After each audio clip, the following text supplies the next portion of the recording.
Une série de meurtres suivant des rituels sataniques ont eu lieu dans les bois.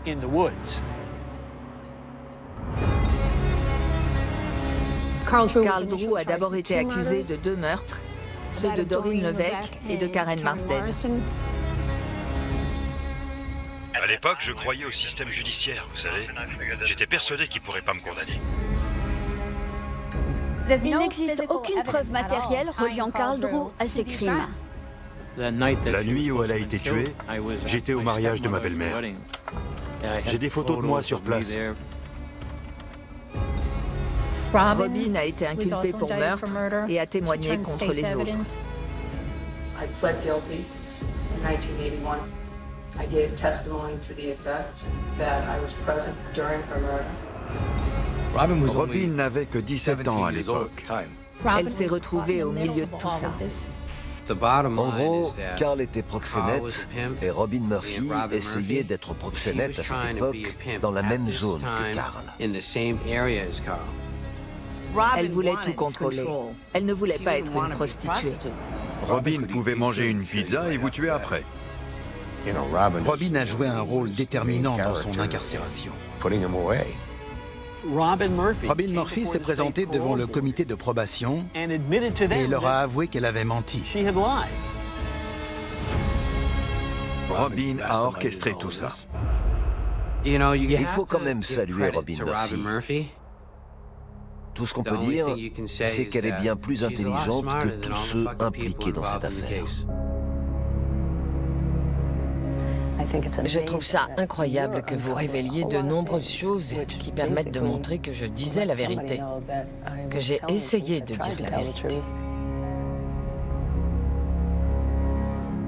Je ne compte plus mentir.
Je peux vous prendre en photo, vous êtes d'accord?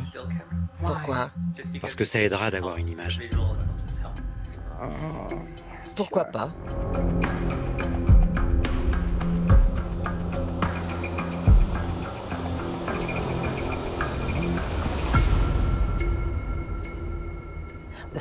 J'assume l'entière responsabilité de ce que j'ai dit.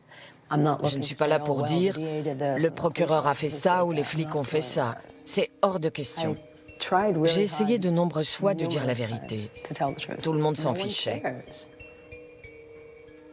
Je souhaite que les gens sachent ce qui s'est vraiment passé.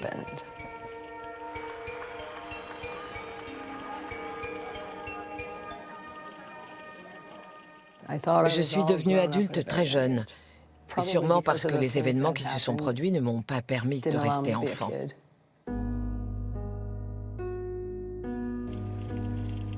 Robin a eu une enfance extrêmement traumatisante. À partir de la préadolescence, elle est passée entre les mailles du filet.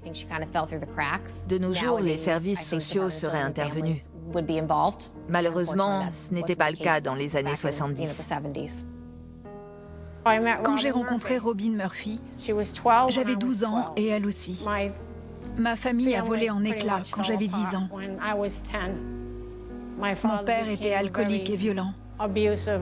Je me suis enfuie. Elle a téléphoné à sa mère. Sa mère ne me connaissait pas, mais elle a accepté de m'héberger.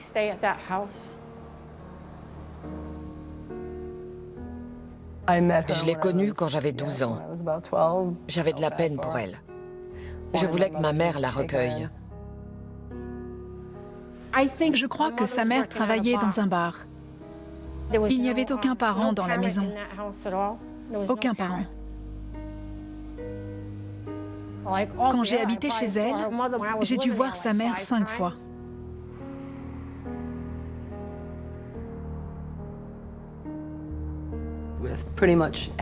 Avec une mère absente, je devais faire mes propres choix. Quand j'ai compris qu'il n'y avait personne, j'ai cherché quelqu'un qui m'attachait. Son père habitait County Street, à Fall River. 2 fois, j'ai accompagné Robin dans cette partie de la ville parce qu'elle voulait voir son père. J'ai dit à ma mère que je voulais vivre avec mon père. Son père n'a pas ouvert. Il a dit « Va-t'en, je suis mariée ». Elle voulait faire partie de sa vie. Et son père n'a pas voulu. Je me suis dit, maintenant c'est terminé. Robin jouait le rôle de chef de famille à 12 ans. Elle préparait tous les soirs cet horrible poulet aux pommes de terre et au maïs. Robin avait 3 frères. Bobby, le frère aîné, Mark et Kelly.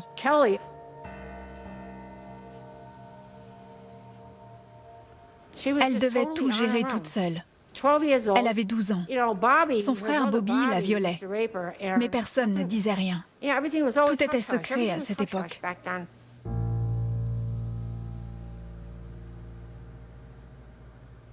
Elle a dit « Je ne veux pas tomber enceinte de mon frère. Ma maman ne m'aimerait plus. » Je pense qu'avec Robin, il y a eu du déni. Et peut-être qu'à cet âge-là, elle ne savait pas que c'était mal. Elle devait se douter que c'était déplacé, mais sans vraiment comprendre la gravité des faits. Vous avez essayé de le dire à des gens? Oui, personne ne m'a écouté. Mon frère aîné faisait comme si rien ne s'était passé. Bobby était plus âgé que Robin. Son anniversaire était en novembre. Ça, je m'en rappelle. Il avait 16 ans, 4 ans de plus que Robin. En ce qui concerne l'éducation des enfants, je pense que ma mère a fait ce qu'elle pouvait. C'est tout. Comment faire face aux problèmes? À son époque, on avait l'habitude de les ignorer. On n'allait pas consulter d'autres gens pour leur en parler.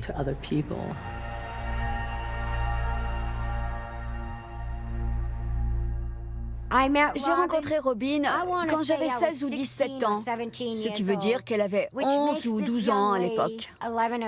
Elle était très jeune. Je la croisais en ville. Je n'habitais pas très loin de Fall River et j'avais des amis et aussi de la famille là-bas. Donc je la croisais ici ou là. J'avais aussi entendu des conversations où on disait qu'elle faisait partie de la vie de mon père.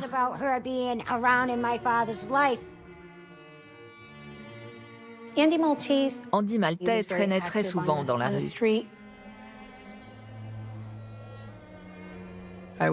J'étais devant le palais de justice. Je n'habitais pas très loin, quelques rues de là. Il m'a emmené faire un tour en voiture. Vous aviez quel âge? 11 ans.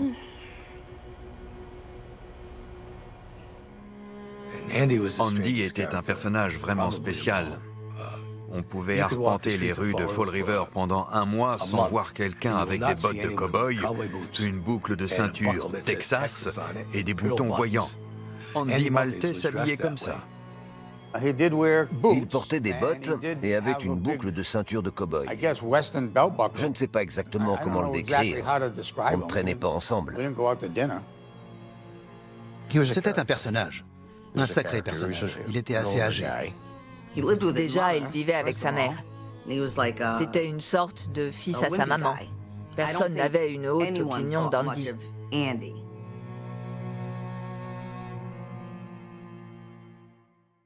J'ai été agressée et violée par Andy Maltais dès l'âge de 11 ans.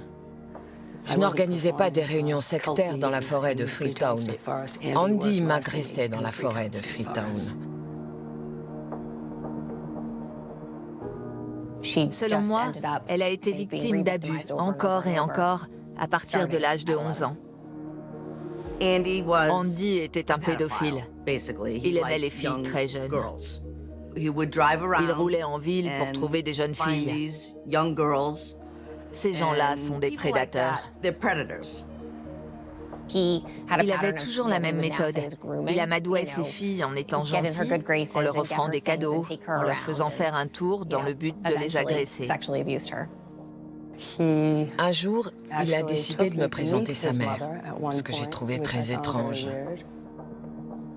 Mon père a toujours fait partie de ma vie, qu'il soit à la maison ou non. Ma mère et lui se sont séparés parce que mon père voulait sortir le soir.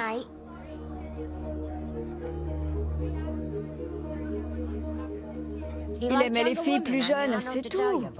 C'était son truc.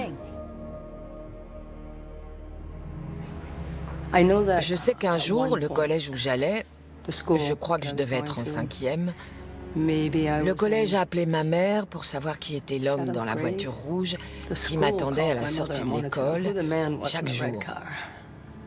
C'était Andy Maltais. Ma mère m'a posé la question et je lui ai répondu que ça ne la regardait pas. Ce n'est pas aller plus loin.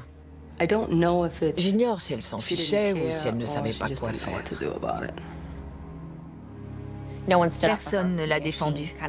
Elle a dû apprendre à régler ses problèmes toute seule. Elle avait une vision biaisée de ce qui était approprié et de ce qui ne l'était pas. Elle n'avait confiance en personne. Robin Murphy a tenté de trouver d'autres victimes pour ne plus être obligée d'avoir des relations sexuelles avec Andy Maltais.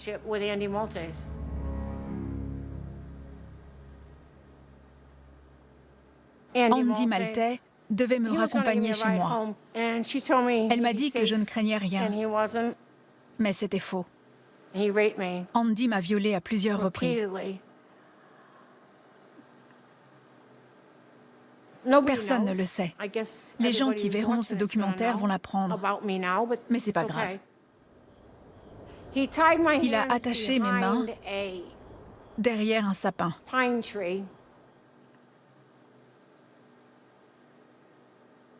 Il s'est masturbé et ensuite il m'a déflorée avant d'enfoncer un bâton dans mon vagin.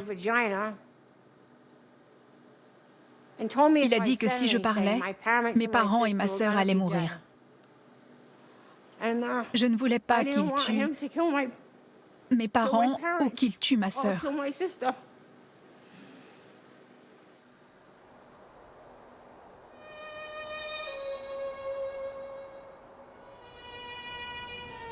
Je suis allée au commissariat et je leur ai parlé d'Andy. Ils n'ont pas voulu prendre ma déposition parce que je n'avais que 12 ans. Ils s'en foutaient. Il semble que ce genre d'affaires ait été laissé de côté. Ce n'est pas pour accabler les hommes, mais il semblait quand même privilégié par rapport aux femmes.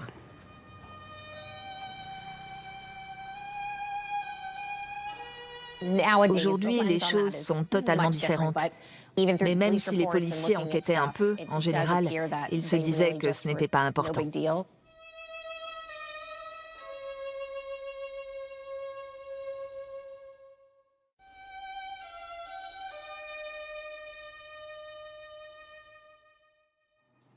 Était-il répertorié en tant que délinquant sexuel? Non. Pourquoi? Non, parce qu'à cette époque, on s'intéressait uniquement aux homicides.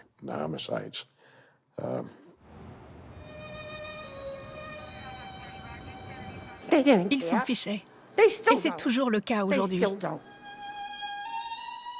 La seule défense de Robin, c'est qu'elle a été violée et brutalisée quand elle était enfant.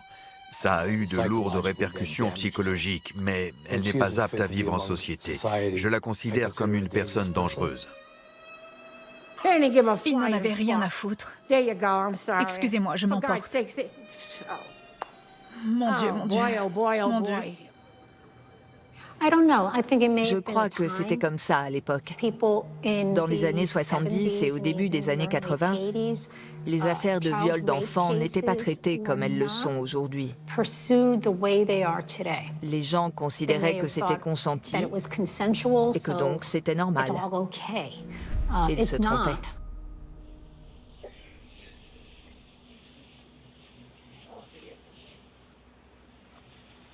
Okay. There was a long relationship with Andy Malte. Yes. About roughly 6 years? Since you were 11 or 12 years old? Correct. He was 44 at the time, right? Okay. I'm really not sure. Okay.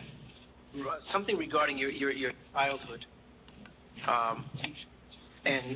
You know, uncontroverted trauma that you experienced when you were very young. It accounts for a lot of your actions, but there are a lot of things that does not account for. And you know, when a lot of things you took it upon yourself to make this so much more complicated.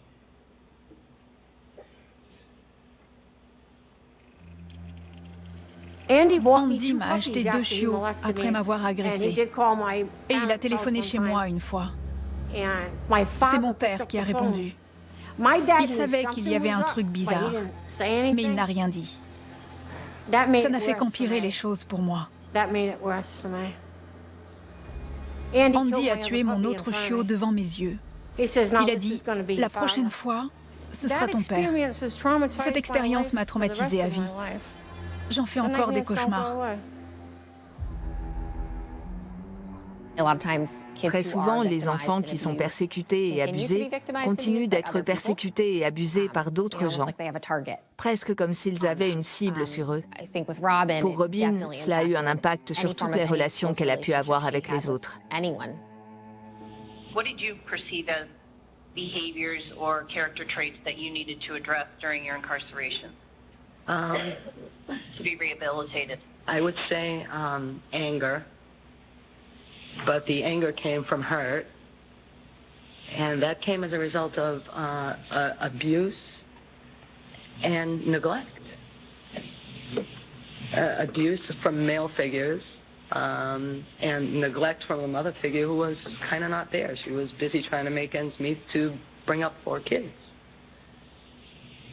If you don't walk through that and you don't forgive the past, then you don't get to grow up. And you stay angry.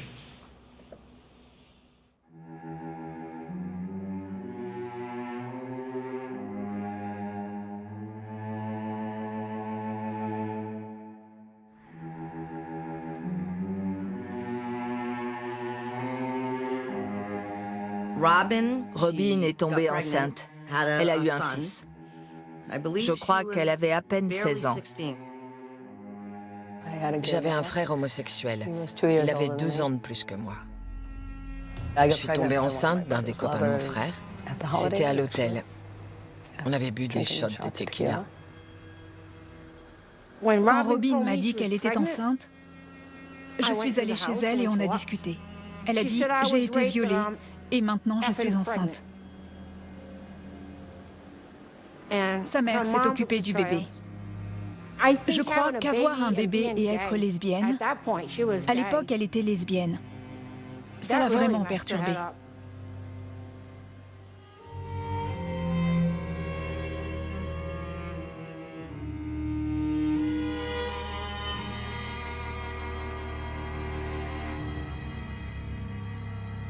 Je sais qu'elle ne veut pas en parler. D'une façon générale, le fait de tomber enceinte, ça l'a obligée à grandir plus vite que tous les autres parents adolescents. Tout allait très vite avec Robin. Elle grandissait, elle avait un enfant, ses hormones s'emballaient après cette grossesse si jeune. Elle était tout le temps déprimée. Je suis restée chez ma mère jusqu'à mes 16 ans. Lors de mon 17e anniversaire, j'ai décidé de partir vivre chez Sonny, Maureen Sparda. Sonny Sparda était une amie de Robin. Elles étaient ensemble. Elles formaient un couple lesbien. Sonny Sparda avait connu la prostitution. Elle vivait à Arbor Terrace, qui était une cité HLM qui n'existe plus. Robin était tout le temps là-bas, et Sonny était amie avec Carl Drew. Elle fréquentait tout ce groupe. Je sais que je n'ai jamais apprécié la compagnie des hommes sur le plan sexuel. On traînait dans les bars gays. C'est là que j'ai rencontré Sonny. Elle avait l'air sympa. Ça a vite changé, mais à l'époque, elle était sympa. On passait beaucoup de temps dans l'appartement de Sonny. On voyait beaucoup de monde là-bas. C'est assez difficile à comprendre. Pourquoi laisser des inspecteurs de police venir dans l'appartement de Sonny Sparda? Parce qu'ils pensaient qu'ils pourraient obtenir des infos de notre part. Et on savait qu'on pourrait obtenir des informations de leur part. Ils avaient trop peur de nous tenir éloignés. Le temps qu'on a passé avec ces filles est incroyable. Pour moi, c'était pas des flics. Ils avaient des insignes, mais ils ne se comportaient pas comme des flics. Il y avait des inquiétudes concernant la façon dont les policiers obtenaient des informations de leurs indiques. Ils passaient beaucoup trop de temps avec eux. Ils buvaient ensemble. Ça donnait l'impression qu'ils étaient trop proches. Notre supérieur nous avait donné le feu vert à l'époque. Donc tout ce qu'il fallait faire, on le faisait, y compris apporter de l'alcool ou de la marijuana dans cet appartement. Il y avait des filles qui étaient exploitées et ils ne semblaient pas se préoccuper de la situation de ces filles.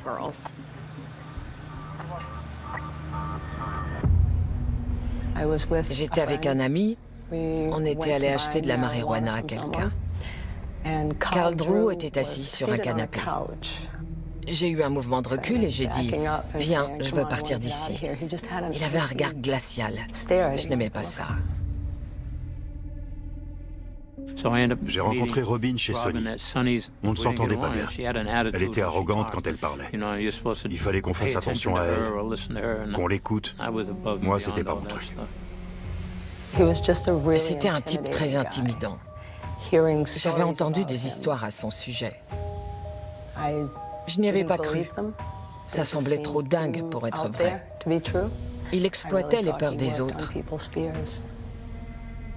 Robin avait tendance à se conduire comme un homme. Un jour, on a eu une violente dispute. J'en suis arrivé à un point où j'ai voulu la frapper, mais je ne l'ai pas fait. Je l'ai juste poussée en arrière.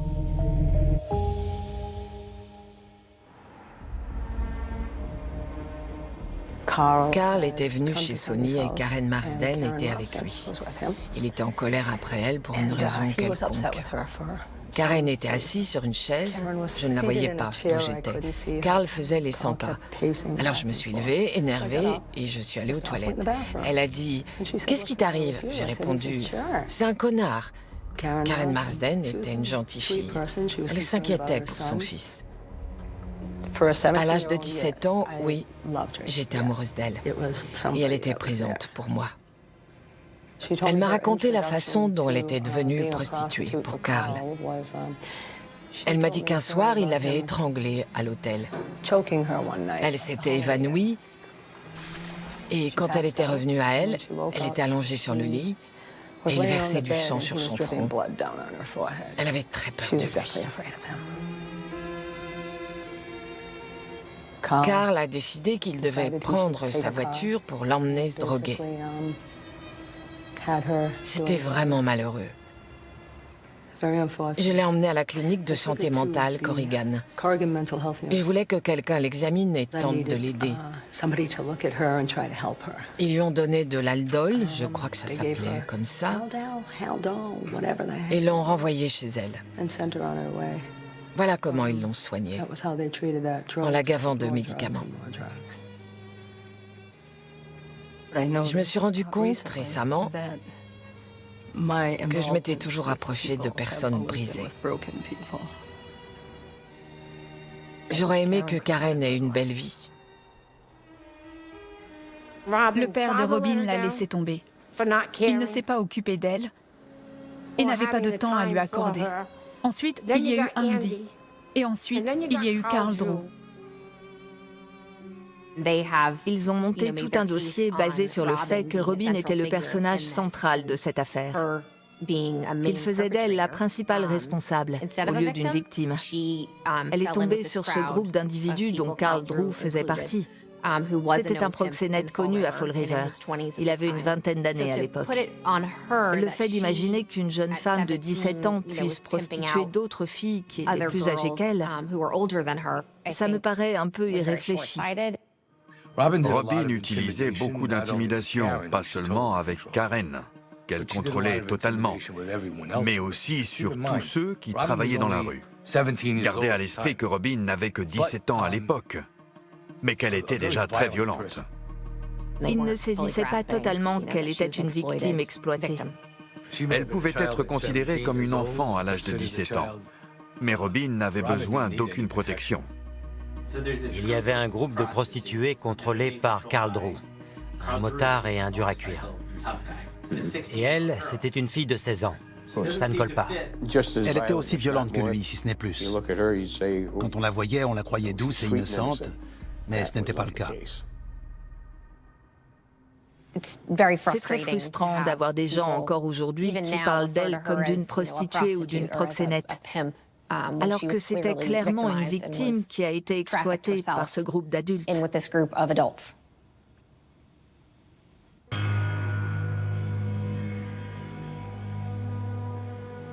J'étais de garde ce week-end-là.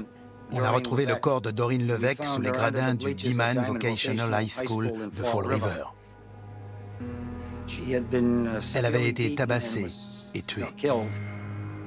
Karen a dit que Carl avait tué une fille sous les gradins. J'ai répondu « Non, il te dit ça pour te faire peur ». Elle a répondu qu'elle était là quand c'est arrivé. That's Karen telling you this? Karen was telling me that, yes. She was present when, we're talking about, do you know the girl that was found behind the bleachers?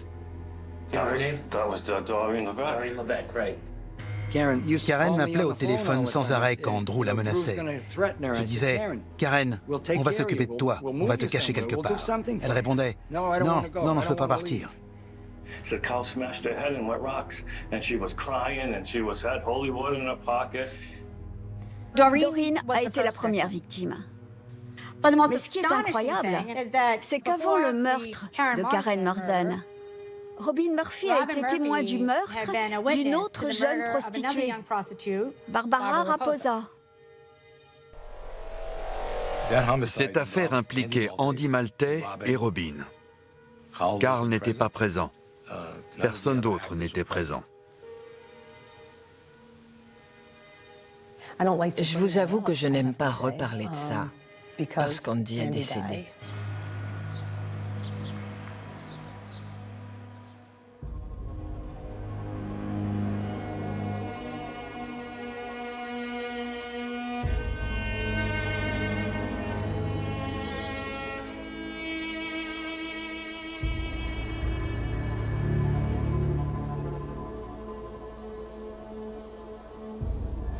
C'était une zone boisée, mais qu'on voyait clairement de la route. Une sorte de chemin des amoureux. Un homme promenait son chien. Le sol était gelé. Le chien est parti devant et s'est mis à lécher le cadavre. C'était un samedi du mois de janvier. Il faisait très froid. Elle était congelée. Son visage était fracassé. Dans la zone où on l'a trouvée, il y avait des blocs de ciment. Un bloc en ciment a massacré son visage. Elle a été rouée de coups. Le corps était congelé. Il était dur comme de la pierre quand on l'a découvert sur les lieux.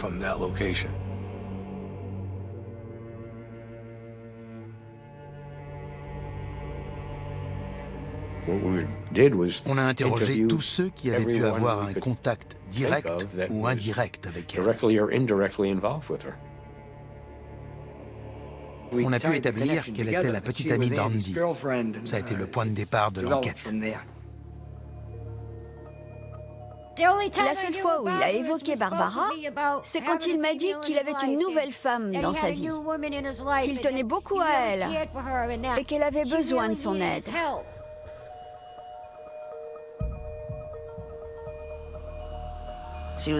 Elle avait 17 ans et il en avait 40. Elle a commencé à le fréquenter. J'ai essayé de l'éloigner de lui, mais elle le trouvait génial. Au début, il était gentil, mais après, il a commencé à lui fournir de plus en plus de drogue.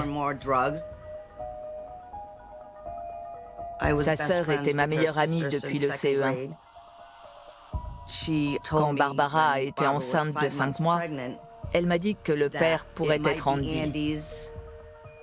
Elle a eu un fils. Elle était plus jeune, donc beaucoup de gens pensaient que ce n'était pas bien, car ils avaient au moins 20 ans d'écart. Mais j'ai des oncles et des tantes qui ont la même différence d'âge et qui sont encore mariés. Barbara était... Je vais me mettre à pleurer. C'était une gentille fille. Elle était... À l'école, elle faisait tout ce qu'il fallait. C'est pour ça que je suis ici. Je me souviens pas qu'ils aient souvent parlé d'elle. Je ne revois pas de photos d'elle. C'était une très jolie fille. La justice n'a pas été rendue pour elle. Je savais peu de choses sur Barbara avant qu'on découvre son corps. La nuit où elle a disparu, elle envisageait de partir. Elle avait les idées plus claires. Elle a fini par se dire « Je dois vivre ma vie, j'ai un fils, je vais tout arranger et partir. » Et elle a disparu. Elle a été tuée. Barbara était étroitement liée, je pense que c'est le mot qui convient, à un autre gars. Andy était jaloux de leur relation. C'était une relation violente. Elle voulait quitter Fall River. Elle voulait aller de l'avant parce que ce n'était encore qu'une enfant. Il ne voulait pas qu'elle parte. Andy était le principal suspect dans cette affaire. J'étais persuadé qu'il n'avait pas tué Barbara Raposa. Le médecin légiste a déclaré que d'après les blessures qu'il avait vues sur Barbara Raposa, la personne qui l'avait tuée aurait dû être couverte de sang. Andy vivait avec sa mère dans un petit appartement. La mère d'Andy a dit qu'elle ne l'avait pas entendu rentrer tard. Quand il est rentré, elle ne l'a pas entendu prendre une douche. Elle n'a pas trouvé de vêtements ensanglantés. Mon père n'était pas là-bas. Il était chez lui, dans son lit. C'est exactement ce qu'a dit ma grand-mère. Elle ne va pas mentir, c'est une Française du Canada.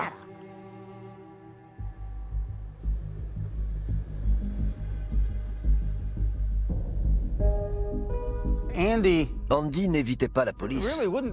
Il était sans arrêt au commissariat et il disait « J'ai pensé à quelque chose, je peux peut-être vous aider ». Ils l'ont mené en bateau. Ils pensaient qu'il était une sorte d'agent du FBI ou quelque chose comme ça. J'ai découvert que les gens qui commettent des meurtres veulent le partager. Ça peut paraître étrange, mais ils veulent dire ce qu'ils ont fait.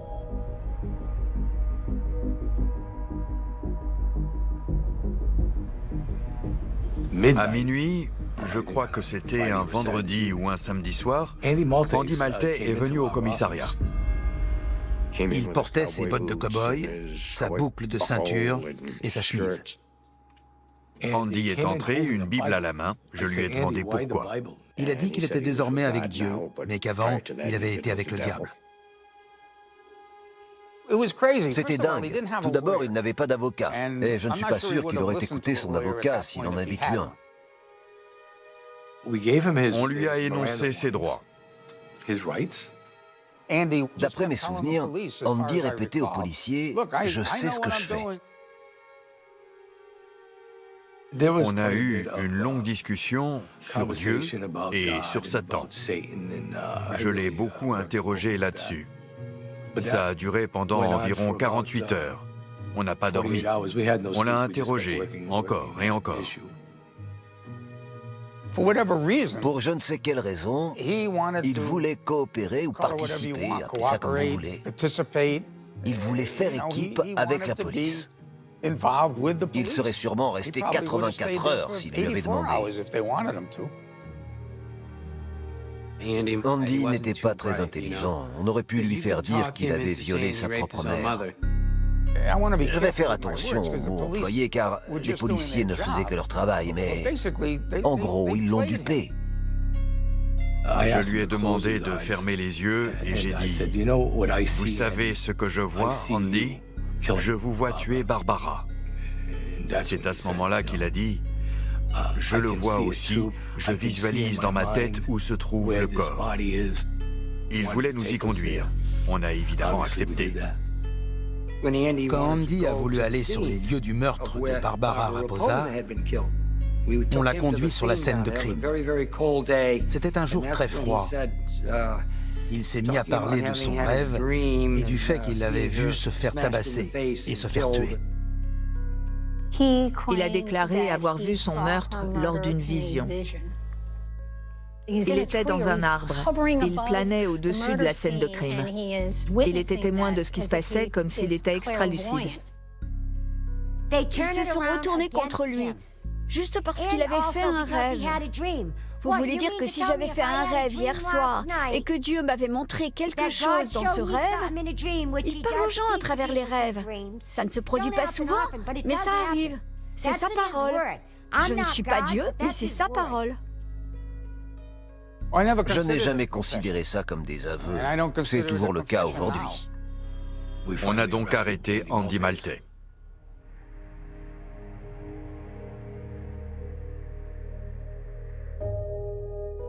Mon père était mon meilleur ami. Je le cherchais. On avait toujours été en contact. J'avais 19 ans à l'époque. On devait se retrouver à Fall River. Je suis allée au rendez-vous et il n'était pas là. C'est là que j'ai su qu'il avait été arrêté. J'ai dit, comment ça il a été arrêté? Oui, pour meurtre. J'ai dit, mais vous êtes dingue! Il n'a tué personne. Quand Andy a avoué, Robin est venu raconter toute l'histoire. Andy m'a dit que Barbara était morte quelque part dans les bois. Évidemment, je lui ai dit « Non, elle tente peut-être juste de te fuir. » Il a répondu « Non, elle est dans les bois. »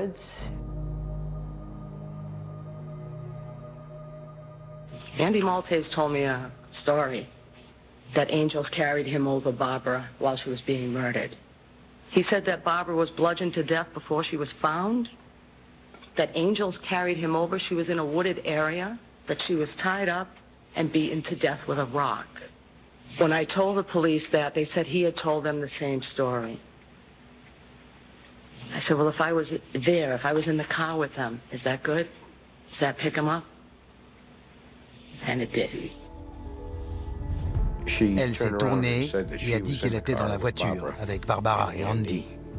Les déclarations d'Andy ne l'ont pas aidé. Sans Robin Murphy, il n'avait rien contre lui. Je me suis dit qu'elle mentait dès le premier jour où je l'ai vue. Mais je n'ai jamais réussi à la mettre dans une situation où elle se contredisait au point de montrer qu'elle mentait. Andy Maltais' lawyer asked me if I lied about Andy because of what he did to me when I was a kid. I didn't say he murdered Barbara because of what he did to me, but so that he couldn't do it to anyone else. And it worked. Dans mon esprit, j'ai supposé que si je disais ça, il irait en prison et ne pourrait plus faire de mal à d'autres petites filles. Se faire connaître de la police était une façon pour elle de riposter et de regagner du pouvoir dans sa vie. Andy Maltais a abusé d'elle, a détruit sa vie, l'a fait souffrir physiquement, émotionnellement et mentalement. Andy Maltais aurait dû être castré. Il aurait dû être castré. This is the site where the state says Andre Malte beat Barbara Raposa to death with a rock back in November of 1979. Les policiers m'ont emmené là où elle avait été trouvée. Ils m'ont dit, donc la voiture est arrivée comme ça. Vous vous souvenez de cette bosse ici? J'ai répondu oui, oui. C'est tout.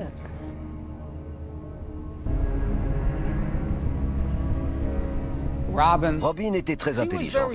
C'est le meilleur témoin que j'ai jamais vu. I used to be a very good storyteller. And it got my needs met. Elle avait passé en revue le compte-rendu et avait compris ce que je faisais. C'était un témoin très intelligent. On voyait mon père entrer et sortir du tribunal en fauteuil roulant. À cause de tout ce qu'il a vécu, il a eu un AVC. Il en a eu 3. Le 3e l'a totalement paralysé du côté gauche. Il pouvait à peine marcher. Il avait d'étranges penchants sexuels, si on peut dire. Le ministère public a considéré qu'il fallait montrer certains objets lors du procès. Andy Maltais a parlé d'un sac à accessoires. Dans ce sac, il y avait tous les articles sexuels qu'il utilisait. Des vibromasseurs, des cordes, des menottes, des bâillons. On avait des sténographes judiciaires et des vieilles dames au dernier rang. Elles étaient choquées. Je sais qu'au procès, Robin a affirmé que Maltais l'avait agressée quand elle était enfant. Je ne sais pas si Andy Maltais considérait ça comme un comportement répréhensible. Il devait le savoir, mais c'est quelque chose qu'il était prêt à accepter. Ce n'est pas un comportement que vous ou moi aurions accepté. Mais lui disait « Oui, j'ai fait ça ». Il semblait détaché. Son attitude générale consistait à accepter son propre comportement. Il ne voyait pas le monde comme nous. C'était perturbant pour moi de regarder cet homme tenter de comprendre sa vie et ne pas y parvenir. Il n'y parvenait pas. C'était assez pathétique.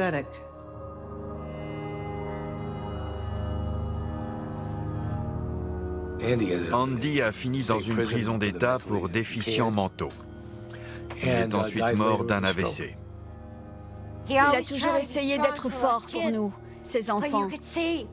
Mais on voyait qu'il était brisé. On voyait qu'il souffrait. Vous avez rencontré Andy Maltais avant que tout ceci arrive? Non, je l'ai rencontré qu'une fois. Il était déjà en fauteuil roulant. Il avait violé Robin quand elle avait 11 ans.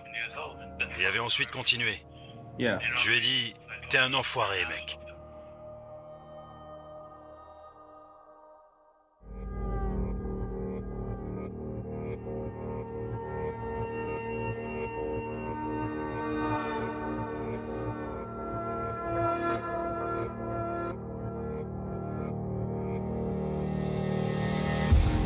Robin Murphy a joué le rôle de témoin clé dans une affaire de meurtre. Maintenant, il y a le meurtre de Karen Marsden.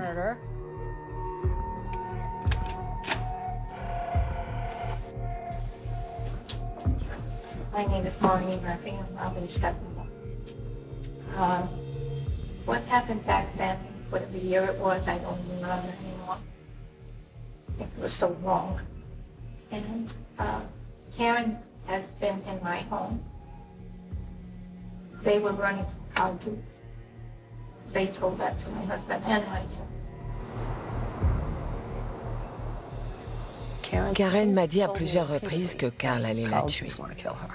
Je ne la croyais pas. Elle était persuadée qu'elle allait mourir. Et elle avait raison. Tout le monde la prenait pour une dingue.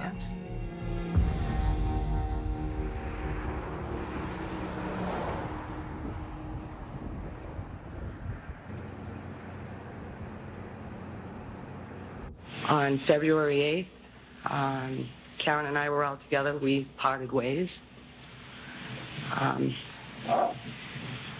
I went to Maureen Spada's house, a.k.a. Sunny.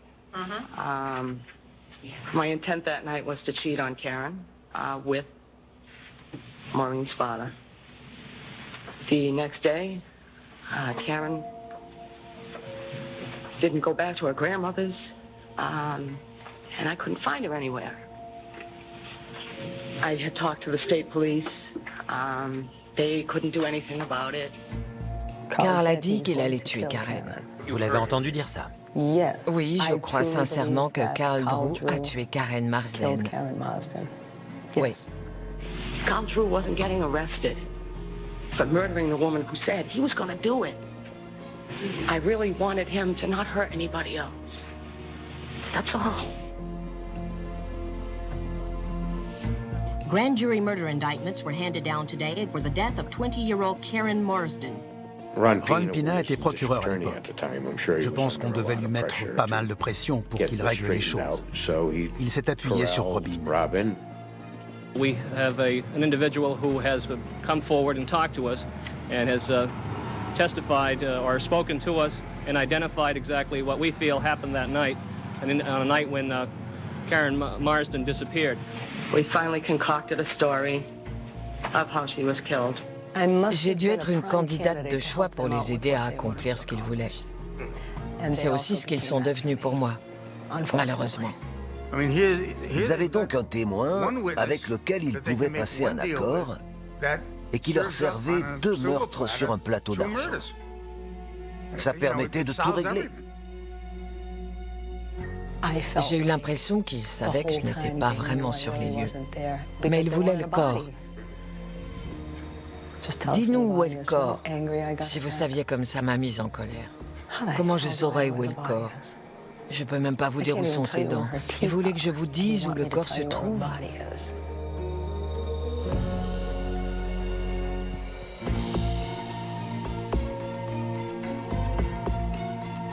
When they found the skull, I went there. I drove to the scene with the state trooper. So I did know the layout, but not because I had ever been there before.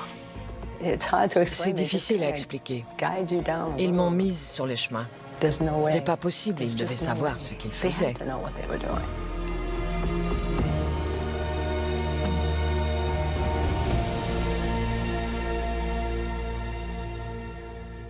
Les procureurs ont pour obligation de rendre la justice, pas juste d'obtenir des condamnations. Mais il s'agissait d'un procureur qui avait beaucoup de meurtres non résolus sur les bras et qui allait entamer une campagne électorale. Il était beaucoup plus intéressé par le fait de répondre à l'indignation publique que par celui de rendre la justice.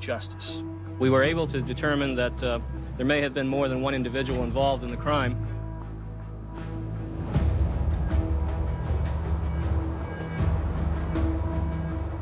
On m'a montré des photos de la scène du crime.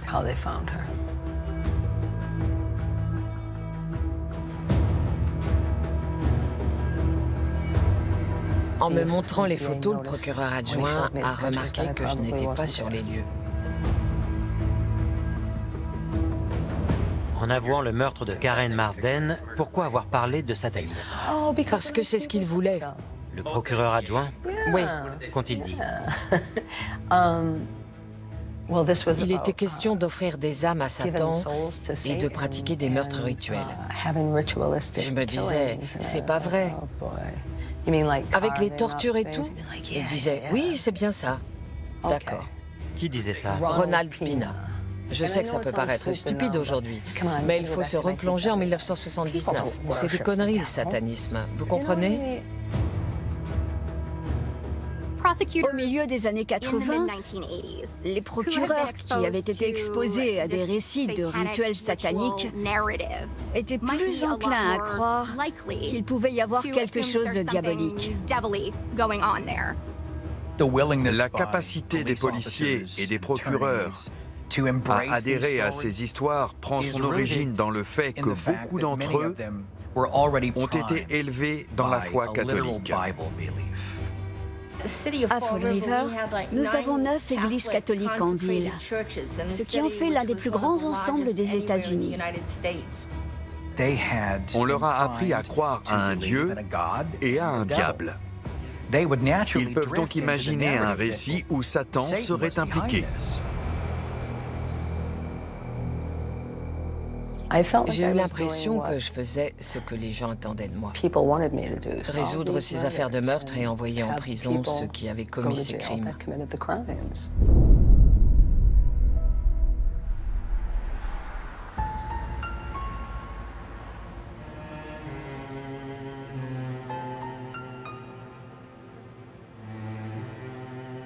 J'ai plaidé coupable de meurtre.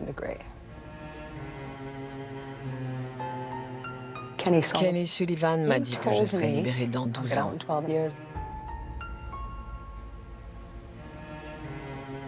Et que ça me plairait parce que j'étais lesbienne. Mais est-ce que des femmes voudraient encore de moi à 50 ans? Donc ce jour-là, j'ai plaidé coupable. Je devais témoigner.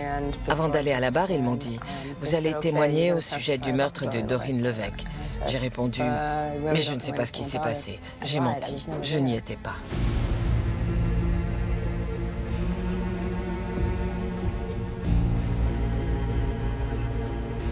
Le procureur adjoint, ou je ne sais qui, est reparti agacé. Il est revenu avec d'autres gens et a dit « Vous avez dit que vous étiez sur place. Vous êtes passé devant le jury d'accusation. Vous direz que vous étiez là-bas, que vous avez vu ça, et c'est tout. » On s'était mis d'accord.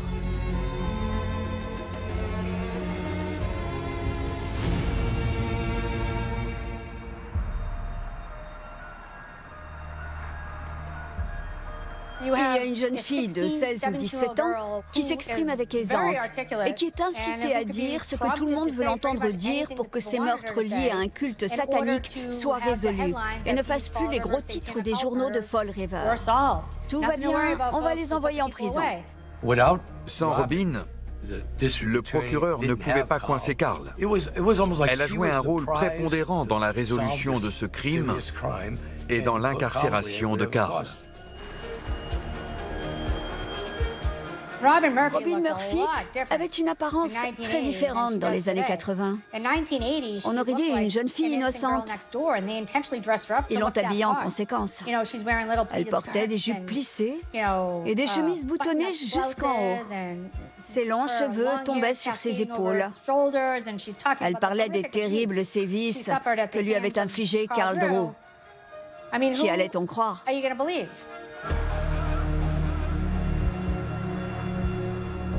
Ce que je dis depuis le premier jour, c'est que la police de Fall River, la police d'État et le bureau du procureur du comté de Bristol ont tous été manipulés par cette fille, Robin Murphy, qui était impliquée dans 3 meurtres.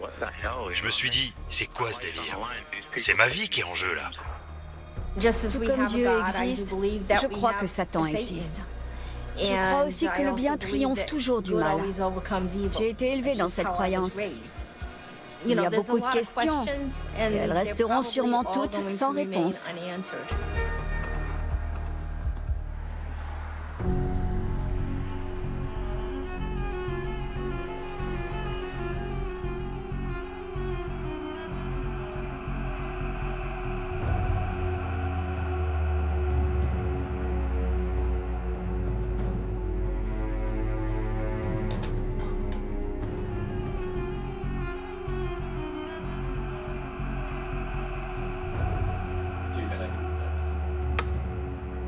Comment allez-vous? Je suis un peu nerveux. Je me suis jamais retrouvé devant une caméra. Avez-vous parlé à la police? Une fois, je devais avoir 10 ou 11 ans, la maison de ma mère a été perquisitionnée. La police l'a arrêtée. Je ne sais plus quel flic c'était, mais j'ai parlé avec un flic et je lui ai dit ce que j'avais vu. J'ai pensé que ça aiderait ma mère à sortir de prison. Il ne m'a pas pris au sérieux. Vous avez vu quoi?